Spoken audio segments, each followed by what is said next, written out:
আজকে আমি তোমাদের সঙ্গে আমার একটা অভিজ্ঞতা শেয়ার করছি। অভিজ্ঞতাটি হলো, আমাকে একজন অর্ডার করেছিল 2-in-1 ফ্লেভারের কেক।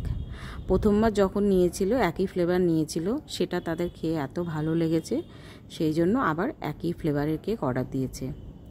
যথারীতি কেকটা বেক করার সময় আমি ভাবলাম যে একটা টিনের মধ্যেই ভ্যানিলা আর চকলেট স্পঞ্জ, মানে প্রথমে একটা ব্যাটার ঢেলে দেবো, তার উপরে আরেকটা ব্যাটার ঢেলে দেবো, দিয়ে বেক করে নিলে পরে দুটো সেপারেটভাবে স্লাইস করে কেটে নেব, হয়ে যাবে।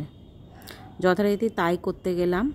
যখন কেকটা বেক হয়ে গেল তখন দেখলাম ভ্যানিলা আর চকলেট দুটো মিশে একাকার হয়ে গেছে। জানি না মাথায় কি করে এটা এলো, আর সেটা করেও ফেললাম।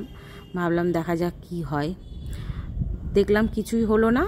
তবে হ্যাঁ, চকলেটটা আমি দুটো স্লাইস আমার দরকার ছিল, তোমরা তো দেখতেই পেলে।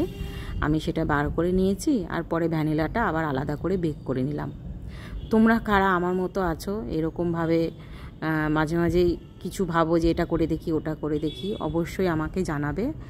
আর আমার মতো এই ভুলটা কিন্তু তোমরা করো না। সবসময় চকলেট ভ্যানিলা যাই স্পঞ্জ, তোমরা আলাদা আলাদা স্পঞ্জ বেক করবে যখন, আলাদাভাবেই করবে।